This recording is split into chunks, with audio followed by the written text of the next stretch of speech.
जी, हिसार से हम जाने वाले हैं गुड़गांव, बिल्कुल स्ट्रेट 170 किलोमीटर दूर, वो भी अपनी एक्टिवा से। अपने पास एक्टिवा 6D है जो बिल्कुल पिछले साल का ही मॉडल है। तो इससे हम खींचेंगे, हम 60-70 की एवरेज स्पीड से जाएंगे, क्योंकि इससे ज़्यादा अगर इसको भगाऊंगा तो इसका इंजन ही सीज हो जाएगा वहाँ जाते जाते, क्योंकि एक्टिवा बहुत ज़्यादा गर्म हो जाती है। आप क्योंकि इसके काउल जो होते हैं, इसके काउल को गर्म कर देते हैं इंजन को, इसमें एयर फ्लो तो जाती नहीं है ज़्यादातर, फिर गर्म हो जाता है, तो हमें आराम से जाना पड़ेगा। और साथ में हमारा इसका हिसाब किताब थोड़ा ख़राब हो रखा है, तो अगर बीच में कोई मैकेनिक मिलेगा तो इसके हिसाब किताब को ठीक करेंगे।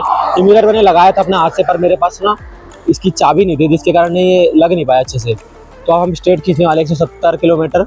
अभी आप सामने देख सकते हो कि हिसार का ये म्यूनसिपल गेट है, जो हिसार के म्यूनसिपल पार्टी द्वारा बनाया गया है। बहुत ही भव्य मंदिर है, मतलब गेट है, मंदिर बोल रहा हूँ मैं। तो अब यहाँ से हम निकलने वाले हैं बाय झज्जर होके, झज्जर से सीधा गुड़गांव होकर जाएंगे। यहाँ से मैम पड़ेगा, अभी हमारे पास स्ट्रेट हाईवे है मैम तक, तो मैम तक हम खींचेंगे। उसके बाद हम बिल्कुल गाँव के रास्ते से जाएंगे, क्योंकि हमें बेरी के रास्ते से जाएंगे ज़्यादातर, तो हम क्योंकि वहाँ से हमें छोटा पड़ेगा खलानौर होते हुए। ठीक है, तो यहाँ से स्कूटी उठाकर हम निकल पड़ते हैं। बीच में हमारे को जिंदल स्कूल मिलता है, उसको स्किप करते हुए हम निकल जाते हैं मैया टोल की तरफ, जो सबसे पहला टोल आता है हिसार और हांसी के बीच में जो पड़ता है। तो इस टोल से हम करीबन 2 किलोमीटर दूर होते हैं, तो यहाँ पर हम खींच के चलते हैं। तो हम चल रहे थे 60-70 की स्पीड में एवरेज लेके चल रहे थे। इससे ज़्यादा मतलब एक्टिवा जाती है 90-95 तक भी जाती है, अगर आप अच्छी सर्विस करा के रखते हो बाइक स्कूटी की, तो ये 95 तक भी जाती है। तो मेरी स्कूटी करीबन जाती है 90 तक, अगर मैं इसको स्ट्रेच खींचता हूँ। पर उतना खींचना स्कूटी के लिए बिल्कुल भी अच्छा नहीं है, क्योंकि इसका वैसे भी बेल्ट पे चलती है, ना कि ये कुछ ही उस पर चलती है चैन पे, तो बेल्ट घिस जाएगी और जल भी सकती है। तो बीच में आपको ब्रेक डाउन भी दिख सकता है स्कूटी का। तो इसीलिए सबसे बेस्ट है, अगर आप लंबे रूट पर भी लेके जा रहे हो स्कूटी, बिल्कुल भी आपको दिक्कत नहीं होने वाली। अगर आप 50-60 की स्पीड में जाते हो तो आप ईजिली क्रॉस ओवर कर सकते हो ईजिली। अब अगर आप एक दिन में चलाते भी हो ना, तो एक्टिवा आराम से 400 किलोमीटर आप चला सकते हो, पर आपको हर आधे घंटे में ब्रेक लेना पड़ेगा। अगर आप आधे घंटे में ब्रेक नहीं लेते, तो मैं आखिरी में वीडियो में सच्चाई भी दिखाऊंगा कि मेरे साथ क्या होता है। क्योंकि ना मैंने जो यहाँ से लेकर 190 किलोमीटर खींचा ना, हिसार से 190 किलोमीटर पड़ा था, जहाँ आपको दिखा रहा था ऑनलाइन 180 किलोमीटर, पर रियलिटी में 190 किलोमीटर था। पर जाके देखना एंडिंग में क्या होता है मेरे साथ, मेरी स्कूटी का ब्रेक डाउन भी हो जाता है। तो वो किस कारण हुआ वो भी मैं आपको बताऊँगा। तो बीच में आ जाता है पेट्रोल पंप। स्कूटी का वैसे 5 लीटर की टंकी कहा जाता है, पर 5 लीटर की टंकी होती नहीं है। तो जो मेरा बेसिकली पेट्रोल लगता है हिसार से गुड़गांव जाने में, वो तकरीबन लगता है 300 रुपये के पेट्रोल में मैं पहुंच जाता हूँ गुड़गांव। मतलब 200 किलोमीटर में 300 रुपये के पेट्रोल में पहुंच जाता हूँ। बहुत ही बढ़िया एवरेज देती है स्कूटी, क्योंकि 60 के करीबन की एवरेज दे रही थी, जो मतलब अनबिलीवेबल था। मैंने भी नहीं सोचा था कि इतने एवरेज दे देगी। तो उसके बाद रास्ते में मेरे को ये ठीक कराना था फ़ोन होल्डर, तो उसके लिए मैं रुक जाता हूँ एक जगह पर। तो मैम तक के रास्ते पे अभी पहुंचा हूँ मैं फिलहाल। ठीक है, तो कोई दिख नहीं रहा यहाँ पर, कोई दिख जाए ना तो यहाँ करवा लूँगा इसका थोड़ा सा काम, क्योंकि ये ज़रूरी है, इसके बिना काम नहीं होगा ना।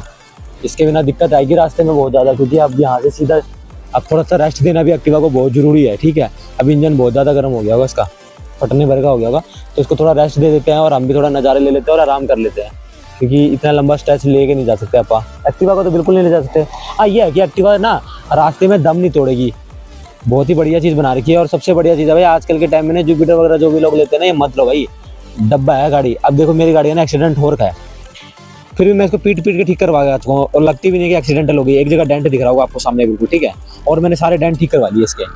ठीक है, एक्सीडेंट तो होते रहते हैं, पर ना ये है कि ये पत्थर वाली नहीं है चीज़, इस पर आप ठोक के भी ठीक कर सकते हो आप इसको। ठीक है, तो यहाँ देख सकते होंगे। तो अब यहाँ से हम निकलेंगे सीधा झज्जर की तरफ। तो अब ये भाई आ जाता है, तो मैं इससे फटाफट करवा लेता हूँ अपने उसका स्टैंड का काम, मोबाइल होल्डर का। मोबाइल होल्डर लग जाएगा तो दिक्कत नहीं आएगी यार, बहुत दिक्कत आ रही है इसके बिना। तो छोटू आ गया है भाई, छोटू सोचा हो बनाना आया हो, पर अरे यो गंद ने ठीक कराना आया हो, देखिए कते हिलन लाग रहे हो, इसके बिना तो भयंकर जूत बाज जाएंगे रास्ते में, और कि मैं कोई नहीं।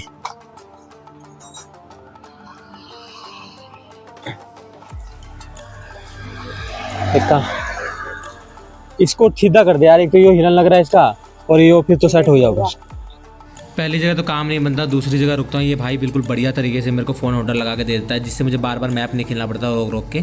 तो बीच में हमारे पास आ जाता है फाटक, डबल फाटक पे हमारी स्कूटी हम रोक लेते हैं। बस यहाँ से बादली हो गए, हम सीधा गुड़गांव की तरफ जाएंगे। झज्जर पार कर दिया हमने। तो अभी ना मैंने लगातार स्कूटी भगाई है और स्कूटी को रेस्ट नहीं दिया है, तो एक्टिवा को रेस्ट देना बहुत जरूरी है। तो मैं यहाँ रुक जाता हूँ, आसपास तो कुछ खाने के लिए है नहीं, पर मैं रुक गया हूँ यहाँ पर हाईवे पे ही। तो यहाँ से हम सीधा गुड़गांव की तरफ जाएंगे अभी, पर अभी थोड़ा रेस्ट देना जरूरी है एक्टिवा को, तो मैं सीधा रेस्ट के लिए रुका हूँ। पर देखता हूँ कि यहाँ से तो थोड़ा आगे जाऊँगा 10-1 किलोमीटर, क्योंकि ना आगे खाने की दुकान पे ही रुकूंगा, क्योंकि अगर मैं यहाँ पर भी रुक जाऊँगा और वहाँ भी रुकूंगा तो मेरा टाइम ज़्यादा बर्बाद होगा।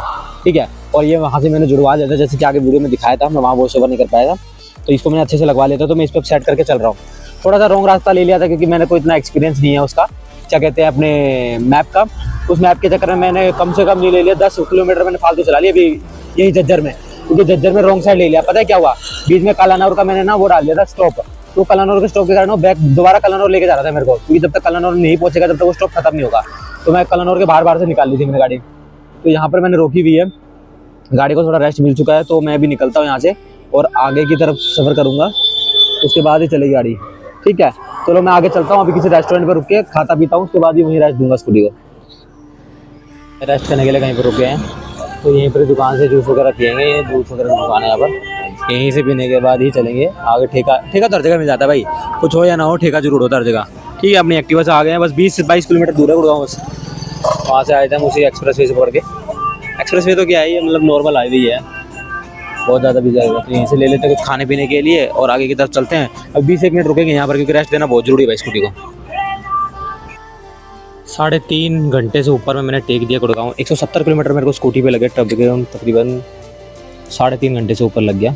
और देख सकते हो कितनी बुरी हालत हो चुकी है मेरे तो बुरी हालत हो चुकी है भाई, क्योंकि ना गुड़गांव में आते ही बिल्कुल कपड़े ऐसे गंदे हो गए, पूछो मत, सारे कपड़े गंदे हो गए। देखो मिट्टी, क्योंकि यहाँ पर बहुत ही ज़्यादा रोड की हालत बहुत ही ख़राब है। जितना आपको वीडियो में दिखता है ना अच्छा है गुड़गांव, उतना अच्छा कुछ भी नहीं है गुड़गांव में। ठीक है, तो उसकी रियलिटी जब पता चलती है जब गुड़गांव में रह रहे हो। मेरा पूरा फ़ोन मिट्टी से भर चुका है और ये देख सकते हो माइक की कैसी हालत हो गई है। माइक बेचारा वाइट था, फिर येलो बन गया। चलो मैं घर पहुँच चुका हूँ, मैं घर पर जाके करता हूँ रेस्ट। ऐसे ही व्लॉग के लिए चैनल को सब्सक्राइब कर देना और वीडियो को कर देना लाइक। ऐसे ही व्लॉग आते रहेंगे आपके लिए, बढ़िया जी।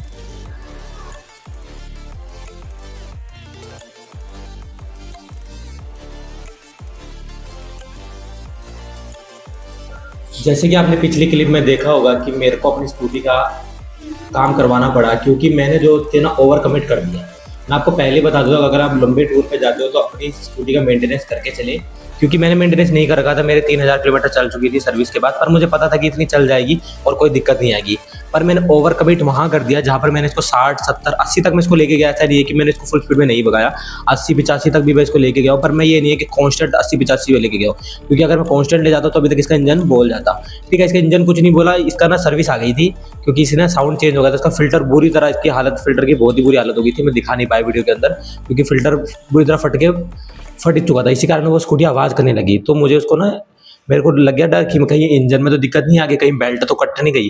देखा तो बेल्ट को तो कोई इशू नहीं था, बेल्ट तो बिल्कुल नई की नई पड़ी है अभी, क्योंकि एक साली हुई एक्टिवा को लिए हुए। पर मैं आपको पहले ही बता देता हूँ, अगर आप स्कूटी चला रहे हो तो उसको हर 60 किलोमीटर पर रेस्ट देना बहुत इंपॉर्टेंट है। मैंने ओवर कमिट करके एक ही जगह रोकी थी सिर्फ 15 मिनट के लिए, उसके बाद ओवर कमिट करके 190 किलोमीटर नॉन स्टॉप लेके आया एक्टिवा को। पर कोई दिक्कत नहीं हुई, क्योंकि मेरी स्कूटी नई थी। ठीक है, बेल्ट नहीं थी। अगर मेरी बेल्ट पुरानी होती तो ये बीच में टूट जाती और मेरी भी 4 बार टूट जाती और मैं फंस जाता बीच रास्ते में कहीं ना कहीं। तो मैं आपको पहले बता देता हूँ कि कभी भी इन चीज़ों से ओवर कमिट ना करें। और अपनी स्कूटी को मैं आपको पहले बता देता हूँ कैसे लेके आना है। आप लोगों को कैसे लेके आना है कि आपको हर 60 किलोमीटर पर रेस्ट लेना है एक्टिवा से, चाहे कोई सी भी हो। और बाइक से करते हो तो 100 किलोमीटर पर आप रेस्ट ले सकते हो, क्योंकि उसके अंदर चैन होती है और इसके अंदर बेल्ट होती है, तो फ़र्क पड़ जाता है बहुत ज़्यादा। बेल्ट जल्दी मेल्ट होनी चालू हो जाती है। तो इस प्रकार से आप लेके आ सकते हैं। और अपनी जब भी आप कहीं पर भी लंबे टूर पे जा रहे हो, या तो घूमने जा रहे हो या तो फिर स्कूटी को कहीं और शिफ्ट कर रहे हो, तो आप जरूर से उसका इंजन ऑयल चेक करा के जाए, नहीं तो आपको दिक्कत हो सकती है। मुझे पता था, मैंने इंजन ऑयल वगैरह सब चेक करा रखा, तो मेरे को यहाँ पर आते ही सर्विस करानी पड़ी, क्योंकि मेरा फिल्टर बहुत बुरी तरह से चौक हो गया था, जिसके कारण मेरी एक्टिवा आवाज़ करनी चालू हो गई थी। जबकि मेरी एक्टिवा को अभी टाइम भी ज़्यादा नहीं हुआ, 1 साल ही हुआ है ज़्यादा लिए हुए, पर उसका फिल्टर बहुत बुरी तरह फट चुका था। मैं एक बार पहले भी चेंज करवा चुका हूँ, क्योंकि मैं ओवर स्पीडिंग चलाता हूँ, तो इस कारण मेरे फिल्टर में बहुत ज़्यादा डस्ट भर जाती है। तो अब मैं देख के चलाऊंगा, क्योंकि मैंने चीज़ों को देख लिया है। तो मैं आपको भी बता देता हूँ कि आपको भी ये गलती बिल्कुल नहीं करनी है। वीडियो पसंद आए तो लाइक कर देना और चैनल को कर देना सब्सक्राइब।